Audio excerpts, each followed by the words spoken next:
Hi, good afternoon. This is Kristen Muzzy with Riveting Connections for the Connect and Collaborate, the voice of the Colorado Business Roundtable.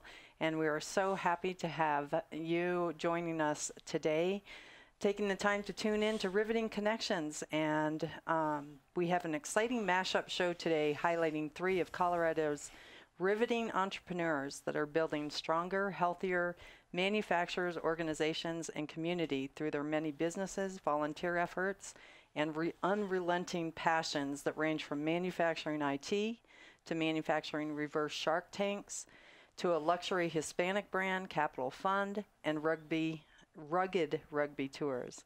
My guests today are going to inspire and motivate you to realize your goals and dreams through stories of risk-taking, believing, unrelenting perseverance, a love for continuous learning, passion for connecting and problem solving, and giving back to the community. Our guests have a couple events that they're promoting at the end of July that I'm super excited to tell you about, and I'll let them elaborate on those. One is Rugged Rugby Tour. That's quite the mouthful. And a reverse shark tank for manufacturers. So 2 sides of the spectrum. Typically, I focus on manufacturing, highlighting manufacturers.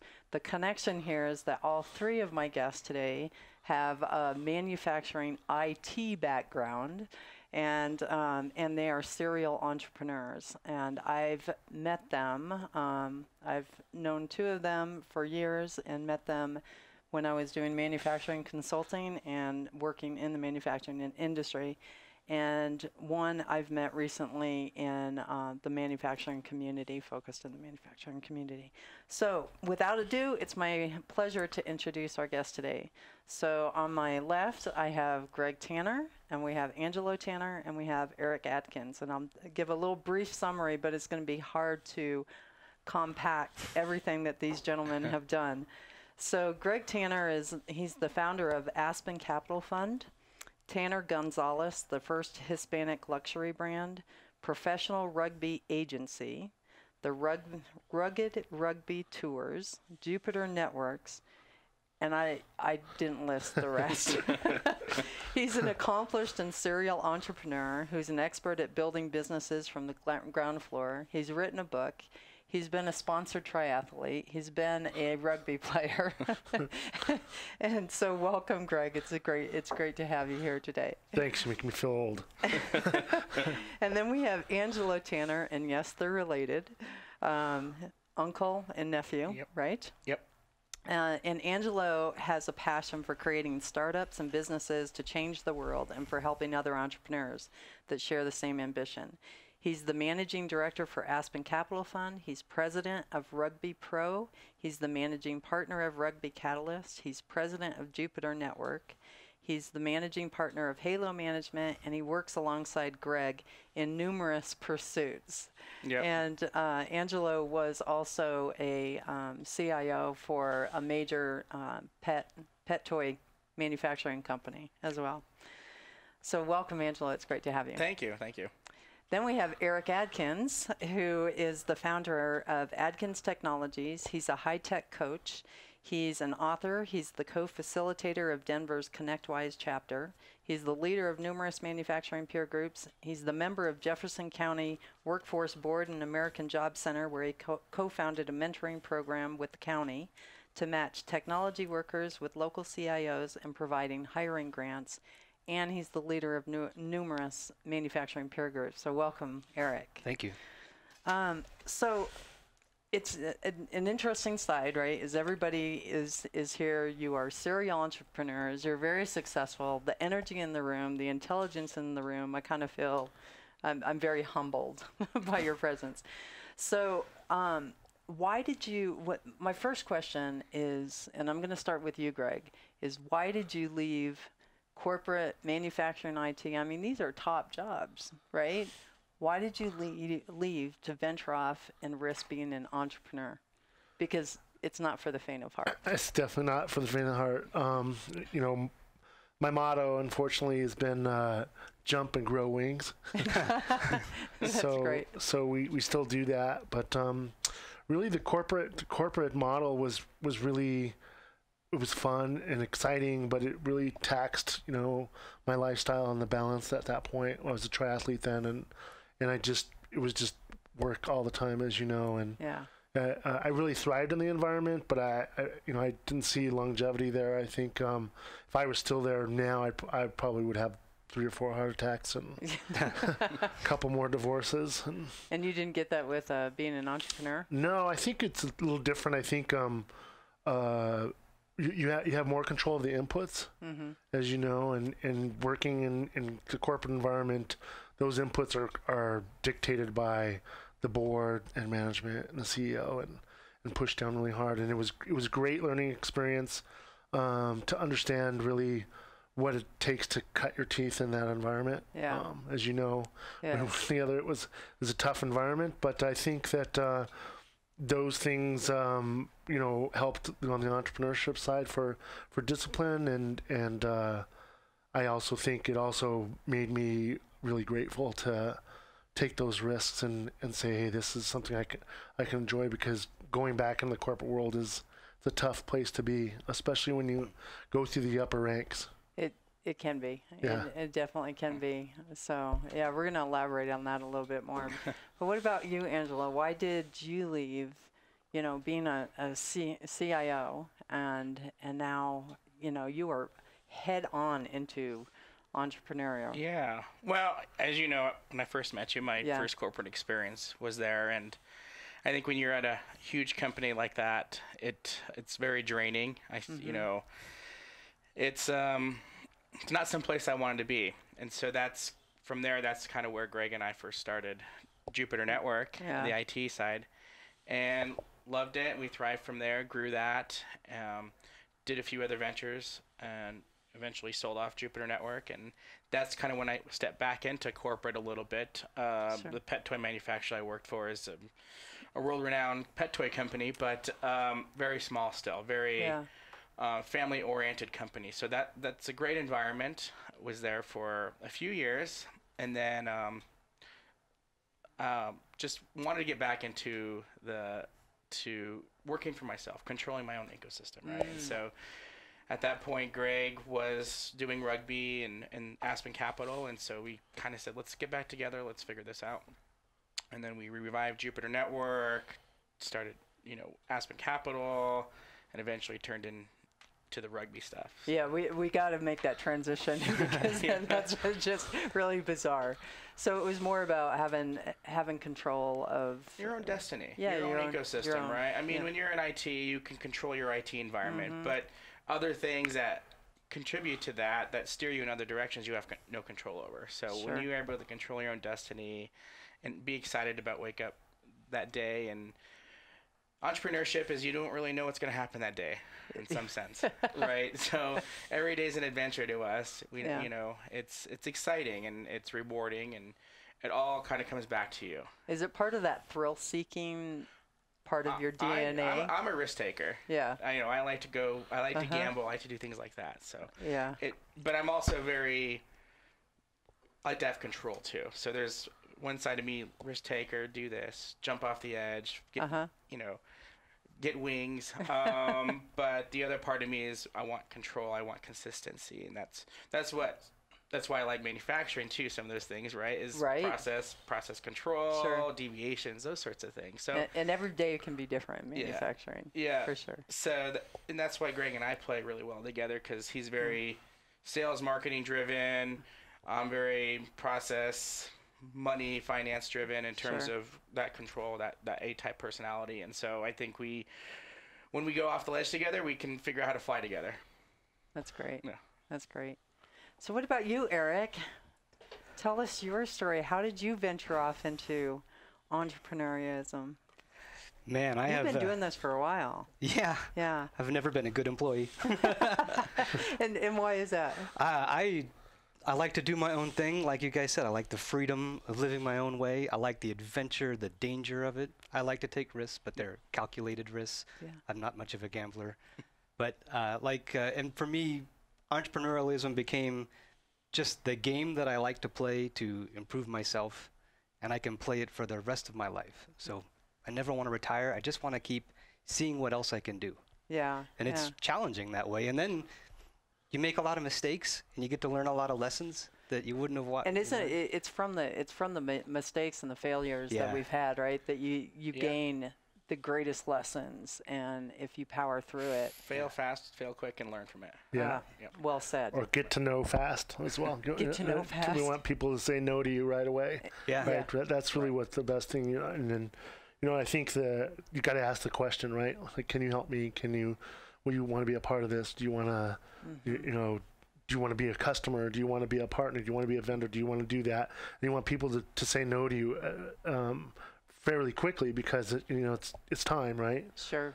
So getting to know quickly, and then fail fast, fail early is good to know, and then and really understanding what that means, and saying no a lot. I mean, you say no a lot. The more experience that I've had as an entrepreneur is saying no, and saying no to what is really not important to me or my ecosystem or whatever, right? So a lot of stuff. And protecting your brand too. Because, people want to do things that is really outside of your core, right? And that doesn't happen ever, right? Happens all the time. Yeah. So I think that, and I think Eric had a good point about, the failures. Nobody talks about the failures. I think people have, been around me a lot and say, wow, you've really wildly successful. But I mean, there's a lot of failure in there. There are times when you're like, this is the end, right? Yeah. I mean, really. And you say, so share one with us, because, we do learn from failures. I mean, what was one of the biggest failures that you had? How did you power through, and what would you do different today?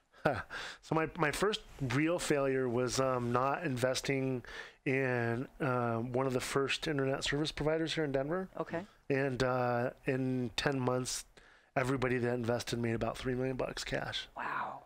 From like nothing, like $50,000. Yeah. And I really, and I was the architect of the network. I did really all the other work, and one guy really had the equipment that was in his basement, and the other guy was a sales guy.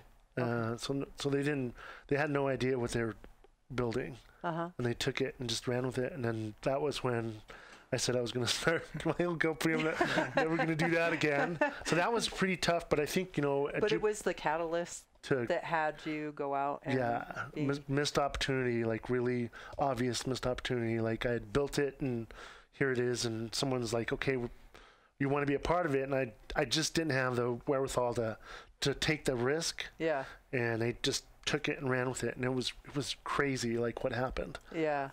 So that really changed my the way I looked at things, and then when we were at Jupiter Network, it was tough. We were scraping along a lot. We were constantly worried about payroll. We had employees, and there were days where like we're just not going to make it, and then it just came through and happened. I mean, and why? I mean, why do you think? I think a lot of it is the inputs, right? Of what you think you got to be positive. We're functional people, or human beings are functional. So if you put all the positive things and the beliefs in and all of that stuff, you get good stuff, right? Sure. So I'm a firm believer of that. My wife Amy is like, you're the only person I know that believes you'll get a check in the mail, and you get a check in the mail. Like,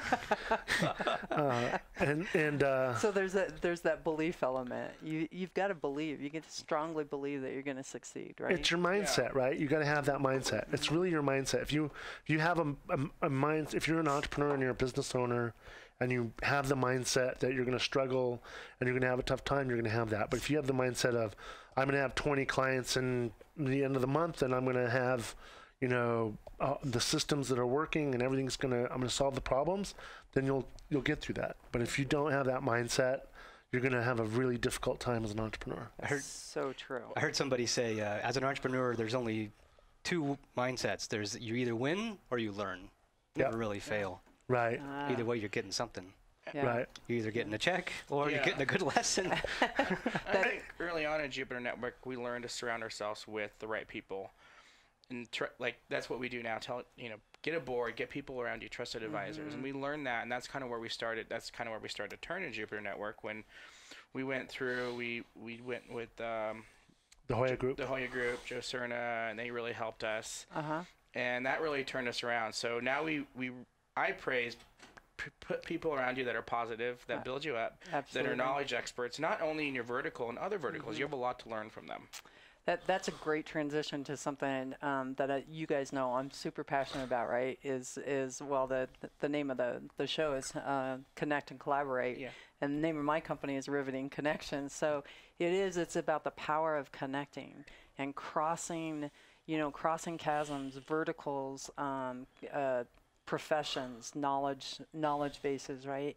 But the power of coming together and connecting and collaborating together to grow, right? I mean, it's amazing.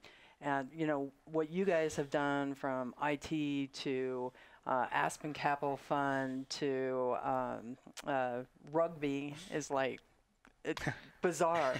What you have done, Eric, and I went through your profile, and from the time that you were young, how many programming languages do you know that you taught yourself? I don't know, 13 or something. Something. Just something you forget small. after a while, right? Right? So you have this voracious appetite to keep learning, but you've done something with that knowledge, and the only way you can do something with that knowledge is through connecting with other people. And I came to know you through connections, and people kept telling me, you've got to meet Eric, you got to meet Eric, you got to meet Eric. And so, share with us a little bit about how you've grown your business through, connecting with others outside of maybe your core, or your customers, or your vendors. Probably after the first, 8 or 10 years of trying to run my own company for the X number of time, right? I found a peer group of other IT firms that we could meet, national. We would all fly in every quarter, meet up, and then share wins and losses, really cover financials, HR issues, everything that was working and not working. I mean, there was tears and there was celebrations. So for 10 years. Literally tears? Yeah, literally sometimes, Wow. It's amazing, but because you're in this group of other business owners and other entrepreneurs that can relate to your specific problems like nobody else. So there's a trust. There's a big time trust, especially after 10 years of meeting with these guys or these women, and you've a lot of times being an entrepreneur is very lonely, right? You might be the only one in your neighborhood. Yeah. And maybe there's another guy in your neighborhood who's also an entrepreneur, but you're both so busy you never talk, right? So right. And a lot of times, like you're even if you have a significant other or something, right, or you're involved in another group, you're saving someone's family. It's really like, like, wow, and that's why the tears, right? They're like, I was, my wife was gonna, make me sleep in the doghouse. I mean, but it's true though. That's kind of what they go through, especially in a group like that where you're involved with people, and I mean, it's a people. Yeah. We live in a people society with connections. You build connections when you're in the rut, right? Yeah. And you're chewing on real problems with your peers. And it's about sharing those failures, right?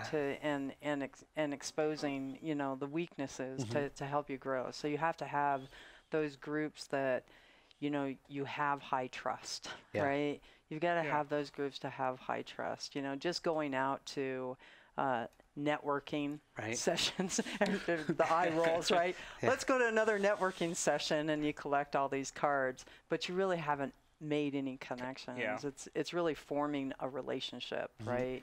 And meeting regularly, and just really diving in and getting and sharing those weaknesses and those failures, and being there to support the others. It's and I critical. think those connections and bonds really strengthen when you work on a real problem together. Oh, absolutely. Versus just, at the cocktail party and you say, hey, I just bought a new laser cutter, and the other guy's like, oh, that's great. When does it work? I don't know yet. But versus in a group where you say, I just bought a laser cutter, and the other guy or somebody says, oh, I bought one last year. Did you know you also need a vent system for an extra $30,000? No. Oh. Now you're friends. Right. Right. I think that's kind of the hard part about being an entrepreneur is that recognize the inputs, but then when you're getting the inputs right, you can read the success stories of like Jack Welch, for instance.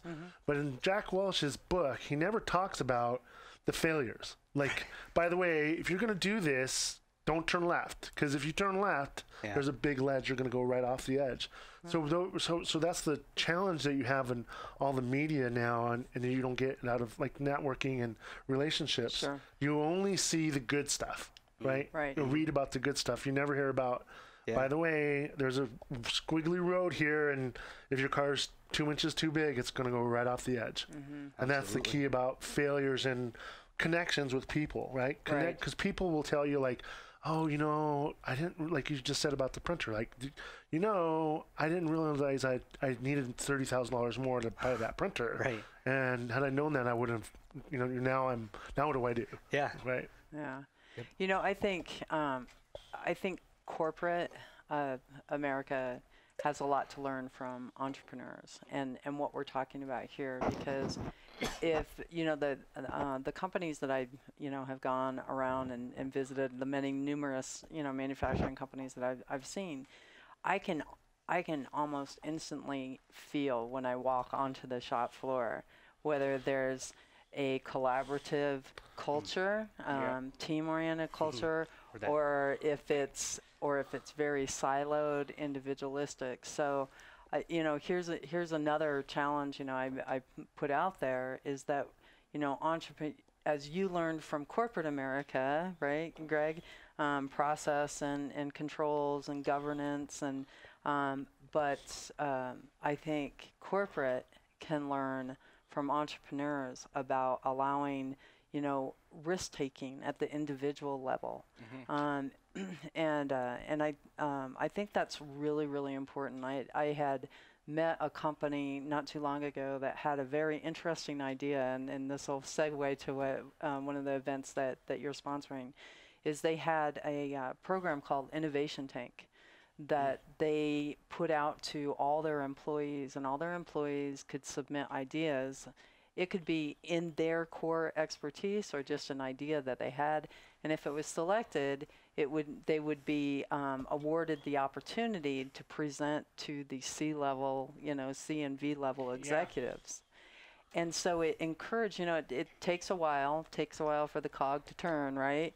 But after a while, people started getting excited about it, right? And I think, what a great idea. Yeah. What a fabulous idea. Very cool. So Eric, will you tell us that there's you are helping promote a reverse Shark Tank for manufacturers. Can you tell us what that is? Sure. So the idea is... We'll start because we have to break here in a minute, but... Okay. Yeah. It started as like a dinner party idea. I love getting experts together, like a printer manufacturer, a printer vendor, and a finance guy and an HR person, and we're having a dinner table conversation about, last week I walked into this company and they needed this, and here's how I solved it, but then we got stuck, and they're trading ideas. But then it gets really interesting when you add a real business owner with a real problem to the mix. Now you have these experts, these gurus chewing on a real problem, and their ideas build on each other. And it's a real problem. It's not a... Yeah, it's a real problem. Yeah, it's not a hypothetical. And so you wonder who could afford, or what would it cost to have 4, 5, 6 experts come into your office, and you're just saying, well, I want to... right now I pay Walmart $800,000 a year in shipping penalties. Wonder what we can do about that. If you're a big company, maybe you can afford to have your gurus come in. But if you're a smaller company, how great would that be to just go to an environment for 30 minutes and put your problem on the table, have these guys chew on it? Super valuable. We're gonna come back and we'll continue talking about the reverse Shark Tank, and then we're gonna find out how these guys made the transition into rugby, because this is very, very interesting. But I think we all have a lot to learn from sports. And rugby is fascinating. I'm learning a lot. So stay with us for the small break, and we'll be back shortly with our guests. Thank you. Welcome back to Riveting Connections and the Connect and Collaborate show today. And today we've got Greg Tanner, Angelo Tanner, and Eric Adkins, who are amazing, riveting serial entrepreneurs. And we're so glad to have you. Thanks for joining us. Thank you. So Eric, you were sharing with us about the reverse Shark Tank for manufacturers. And you just had told us about bringing a real business case or a real problem. Can you elaborate a little bit more? It's kind of back to that, like the shipping penalties. You're spending $600,000 or $800,000 with Walmart penalties, so you say, hey, what guys can we do? And then the label printer or Zebra vendor says, oh, well, we can get new label printers for $30,000. And then the finance guy might say, yeah, and if we do that, I can also help you finance that. And then another guy says, oh, here's how we can save on taxes. And now that problem just got a whole lot better. And then somebody else says, yeah, but we did that last year, and don't go too small and don't go too big. And here's what we screwed up. Like, we didn't know we were also going to need extra wireless drops and something like that. So helping bring, so there's a panel of manufacturing gurus? Yep, a panel of gurus. Okay. And then each manufacturer has 30 minutes to discuss their problem. So they get about 2 minutes to kind of present the problem. Okay. And then it just becomes a discussion for the sharks, the gurus, the experts, to pull out the relevant information, and they chew on it with each other. Interesting. We end up writing, 3 to 5 different solutions on a giant sticky note on the wall that the manufacturer can take home, try the next week at his office. But then you also have people in the audience that get to watch other manufacturers and say, oh, I hadn't even thought of that. I was going to talk about laser cutters. Interesting. So how do the companies come to you? Was it an application process, or did you select a company and say, hey, we have this opportunity. Is there a problem that you'd like to address? Well, some of the sharks, the gurus, bring their own clients. So if you've got a lean expert, but maybe he's not a finance expert, so here's a chance for him to interact with the finance expert and collaborate. Then he makes a new friend as well and says, oh, we can do some deals together. And then also, just through partnering with the county, the American Job Center, shows like this, people say, oh, that's a great idea. I wonder if I can register for that. So people show up. That's great. That is great. Is there a fee for it? Nope. So it's free. It's free expertise. Free expertise. The county just wanted something to do to give back to the companies that are working with them already, interns and things like that, grants and things. But then they said, this is also a marketing tool for the county to attract other businesses from, could be around the state, it doesn't really matter. Right. Absolutely. But then they build relationships as well.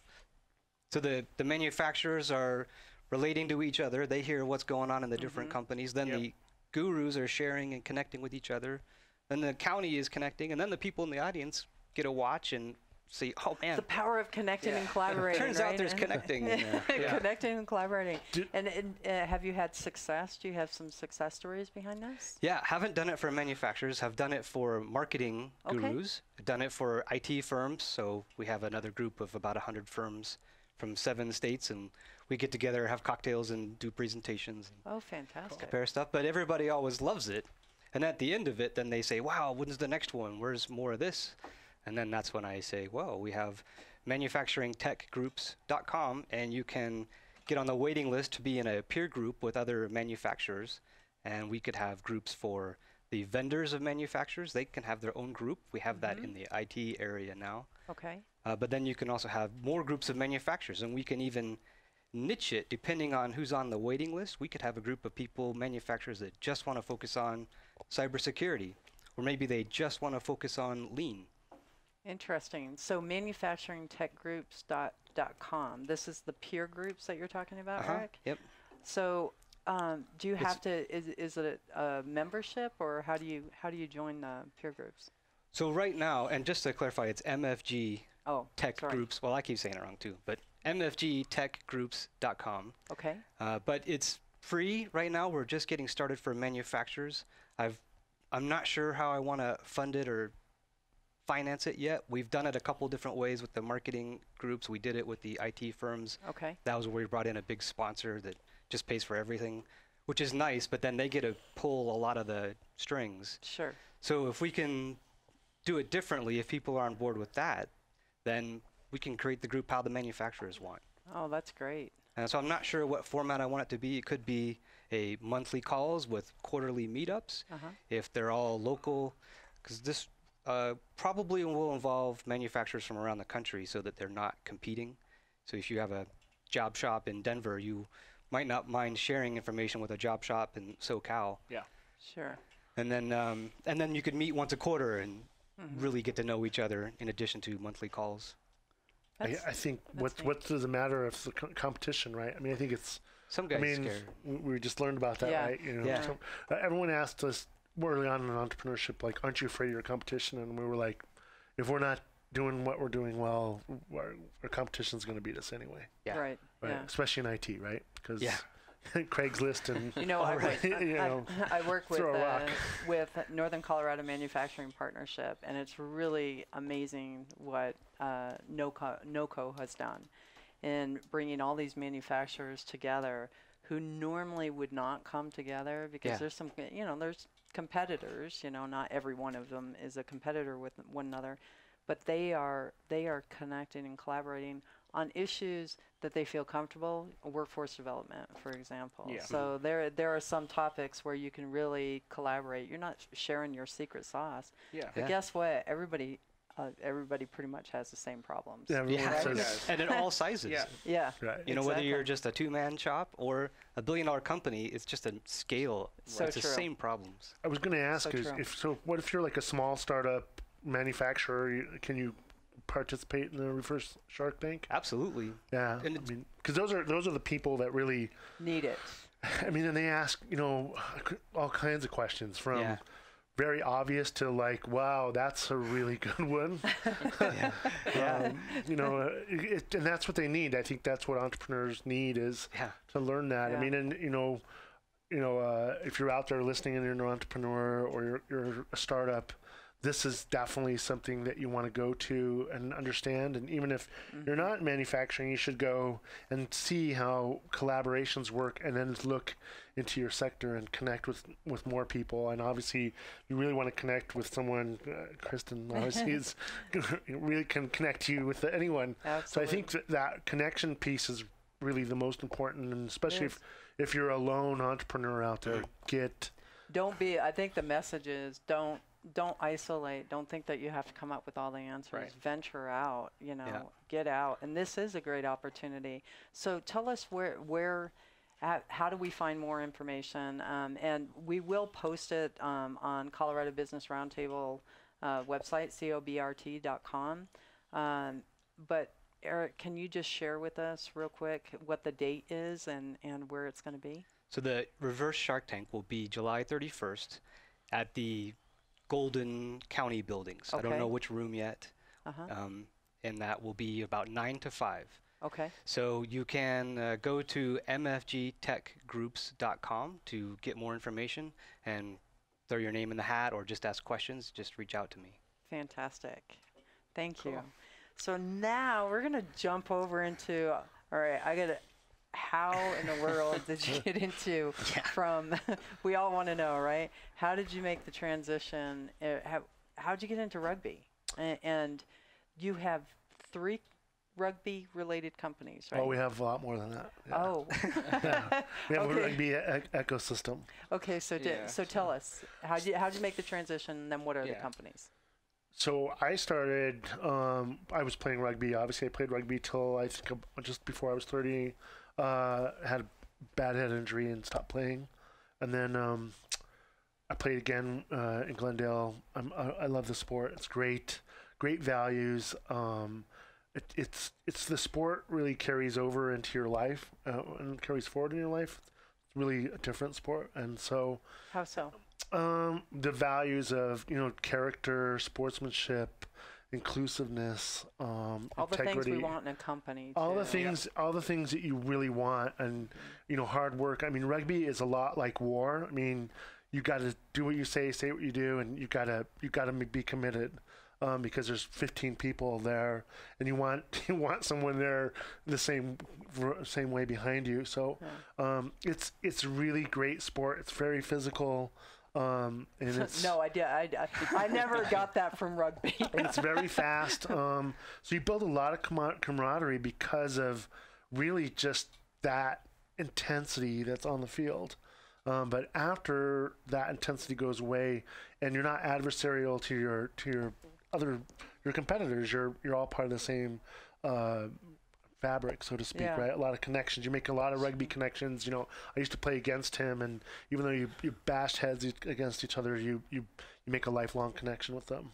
Cool. So that's really cool. And it's I think also it's with sports in general, it's that cohesiveness of working together that I think is valuable to take into the business community, is just learning to be a team, going for the goal, and also being able to be flexible on the fly, improv, right? But you've practiced so hard and you've got this cohesiveness that if you've got to switch the play on the field, you can, right? Right.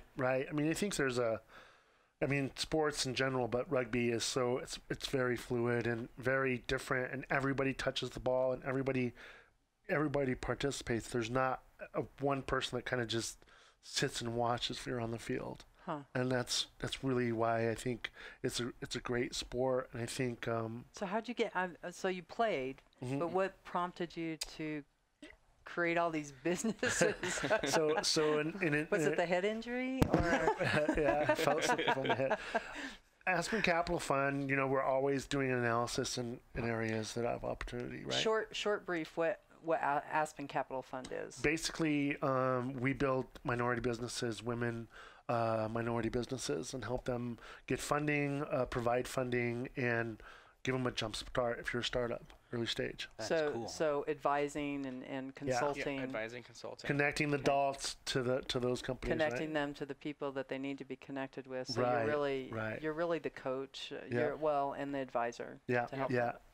Them. That's great. So I was doing an analysis, and the World Cup in 2011 was on, and I was like, I wonder what's really going on in rugby now, like in America. Yeah. What commercial value is there? And it was pretty wide open. It's an emerging market, probably the last emerging sports market in the country. Really? And even in 2011, it was just I would have this conversation with entrepreneurs like you, and they're like, really? And they're like, no way. And then, you peel the onion, and there it is. And they're like, you're right. And so in 2011, I said, I'm gonna jump into rugby. I did an analysis on rugby for Aspen Capital Fund, and I said, okay, what am I gonna do there? And I went to Sports Management Worldwide to get my rugby management degree. And the more I just started seeing what was going on in the other parts of the world, the more I was like, there's a lot of opportunity here. So I started a website called nationalrugbypost.com so that I could do rugby analysis on and have a platform to speak and share my thoughts. I wrote a book called The Business of Rugby so that I could share my thoughts and my expertise as well, kind of master of the obvious. And then I started Pro Rugby Agency, and I said, hey, let's do rugby marketing and be specific in marketing. I think that was really important, because I think agencies out there say, we can do it's marketing, but I think in rugby there's obviously those values, and there's part of it that you got to get. Sure. And then Angelo and I got together. Well, we obviously share the same office, so at this point, I was doing all Aspen Capital side, consulting services, and he was doing part rugby, part Aspen Capital. And one day I was like, if you're gonna do this, let's just do this. So I said, let's steer the ship this way, and let's figure this out. And so we kind of said, okay, what does this look like? And that was a little over 2 years ago. Okay. And took us a little bit to figure out where we wanted to be. We first kind of started looking at specific teams or leagues to be invested in. Quickly learned that's not a space we want to be in. We want to be able to control our own ecosystem, right? We weren't going to be able to do that in those environments. So we said, what do we do? What are our goals? Our goals are to promote rugby, bring net new fans to the sport. That's the key for us, net new fans. Okay. That's the way the sport's going to grow, to bring new fans to it. Just like growing a business, net new customers, right? Net new customers, right? And there's a lot of people in rugby that are focused in on all the rugby rabid fans. So if you come to rugby, you're going to see rugby. They're not concerned about bring in new people. So it's the same 100 people we saw at the games, that sort of stuff. So what do we want to do? So we said, okay, well, there's nothing cool out there in terms of wear, right? Because we wanted to promote rugby. Okay. So there was nothing there I wanted to wear. It was, go get that cheap cotton T-shirt and a logo of whatever team, and that's not an everyday wear. So we decided to create a lifestyle streetwear brand. That's called Rugby Pro brand. And it's really high-end T-shirts, sweatshirts, caps, very, streetwear lifestyle apparel. Nice. And then we decided on creating an event around rugby, creating a festival-like event, sort of like a derby or an opening day. Get people excited about rugby, create it as a tailgate, live music, just so you're not come for the game. So it's a promoting event, but it's fun. It's not just come watch rugby, because people don't know what rugby is. Sure. Maybe 5-10 years from now they'll know, but right now, if people are like, I've heard of rugby, don't know what it is. Come for the live music, come for the tailgate, come for the socializing, come for the network, come for the connecting. Excellent. Right, and so that's where the Rugged Rugby Tour started, and it's taken us 2 years to get to this point, and we had our first Rugged Rugby Tour in Florida in May, and that went really well. Whereabouts? Palm Beach. Nice. Yeah, at the International Polo Club. So world-class venue. It was amazing, beautiful. Congratulations. That's great. Thanks. I think and a really cool thing that really we've taken out of manufacturing and connecting with people is really the process of putting something everything's got to have a system to stand up, right? It's got to have a system process. Yeah.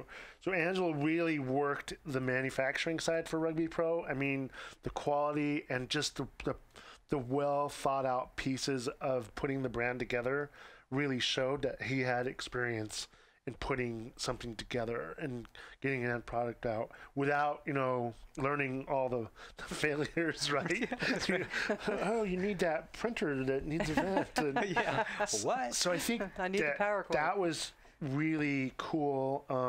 And then, making connections is really what we do, right? So in Florida, we're, just out meeting people and everyone's like, well, did you get the rugby community behind it? And I was like, I talked to everyone that didn't know rugby and tried to get them to go, right? Yeah, net new. Talking about net new. And so that was really exciting. And then I talked to Kittery Wagner Ruiz, who's a powerhouse in rugby here. And I said, we'd like to get the girls involved and have a women's all-star game. Women. Involved in rugby, which is I found that fascinating when you were telling me about this. I'm like, wow. It's the fastest growing segment in rugby, women's rugby. And what's it called? It's the Rugged Rugby Tour, and it's a women's rugby all-star game. So and it's our next event here in our hometown, and we're just getting everyone to come and socialize and see what rugby is all about. It's really exciting. And when is it? It's July 28th, and it starts at noon. It goes till 5. And where's it? It's at University of Denver. Oh, nice. Yeah. Oh, nice. It's a great venue. Yeah. And you spent some time there, right? I did. Angelo's a graduate of DU. So what's going to take place at the Rugged Rugby? I said it without lisping. Rugged Rugby Tour. So what all are you going to have? Starts at noon. We start with the tailgate live music. It's going to be performed by a gentleman named Dave Conley. He's out of Denver. He's a great looper. Great. So we're excited to have him. It'll just be games, fun, family, connecting. That'll go till 2:30, which then we will move. That's the parking lot area of the University of Denver, Magnus Arena. Then we're going to move into the stadium for the Women's Premier League All-Star match, East versus West. So it's all the best women in the country coming together to play as an exhibition game for their next season, which starts in a couple weeks after that. Oh, that's fantastic, you guys. How long does a game typically last? 80 minutes straight with 15 minutes between it. Oh. Yeah. There's no break. Fast. It is fast. It is really fast. And the girls play the same exact role as the men. It's full contact. It'll be just as fast. You're going to have awesome girls here from all over the country, and they're all vying for a spot on the national team. So Rob Kane, the national coach, will be here doing selections. and they go on to play the New Zealand Black Ferns in rugby weekend in Chicago, and then preparing for the World Cup. And the women's national team is ranked number 5 currently. Wow. So that's a big deal. Number 5 out of how many? The entire world. I don't know what that. I think there's in the top tier nations. I think there's something like 10. I think there's 10 top tier countries. So, and there's 20,000 women registered in USA Rugby, which is that's amazing. More than any other country. What's the average age? They're 20. I think it's 28 is the average age. Yeah. So you've got young girls, and the great thing about this is we're working with Colorado Rugby, who has an inclusion mission to get young girls to play rugby. How old do they start? They start very young, and you can play flag rugby all the way up to 40, so 50. Yeah, it's parents safe out there like, oh my god. Oh yeah. Yeah. It's yeah. safe. Okay. I mean, rugby doesn't lend itself to really heavy injuries like that. It's more bumps and bruises than anything. Yeah. I've a lot of bumps and bruises. I've known a few rugby players, that when practice first starts, the season first starts, all I remembered is the arms were like welted. Yeah. Toughens you up. Now I don't know if that was like post game or if that was during the game. Yeah. So, and it's a high performance environment that we'll have here. So you'll see, professional level women playing. There's not professional rugby in America, but you'll see that level of expertise. Yes. Our event is family friendly.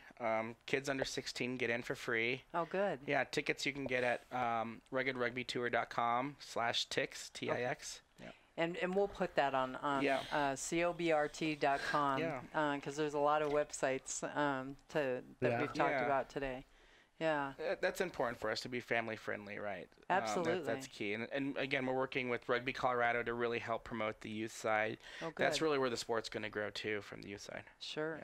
Yeah. You got to get the youth excited to continue growing the net new, right? Yeah. And we're really working with like women's groups, like the Women's Chambers, Women of Denver, Girls Inc., Girls Rugby Inc., all of those people. And it's been great to make that connection because I hear that women play rugby. Yeah. I hear that a lot. Yeah, you hear that what? Yeah. Wow. So there's one other company that you have, which is an advisor company for rugby as well. It's a Rugby Catalyst. Yeah. And is that to help these groups grow, help their marketing grow? Rugby Catalyst. Really, Rugby Catalyst is kind of the end all of everything. It's all one and the same. I think it's a matter of branding. Like Pro Rugby Agency is the agency, and then Rugby Pros the merchandise, and Rugged Rugby Tour is the medium, and then National Rugby Post is another medium. So I think. You need to have a whole glossary of, here's all the rugby, here's all the rugby companies. At the end of the day, we just really want to help the sport grow, and however we can do that, whatever name that falls under, it doesn't really matter to us in some sense. I think it's just a matter of growing the sport, bringing net new fans to there, and really promoting the sport, women's rugby within that, more specific, right? We're really excited about that. They don't get a lot of love, so we're just showing as much support we can. I think it's great. I think it's really, really great, and it's family oriented. It sounds like a fantastic sport, not only to play, but if you just want to watch and get involved. So and meet great people. That's the absolutely it's a great networking and place. You can learn. Yes. You can learn from the sport and bring it into your business. Yep. So it has been it's been a great pleasure of mine to have all three of you here and talking about entrepreneurs, taking the risk, connecting, collaborating, and the Reverse Shark Tank is July 31st. And the Rugged Rugby Tours is July 28th. So thank you very much, Greg, Angelo, and Eric. And I wish everybody a happy Friday. Thank you.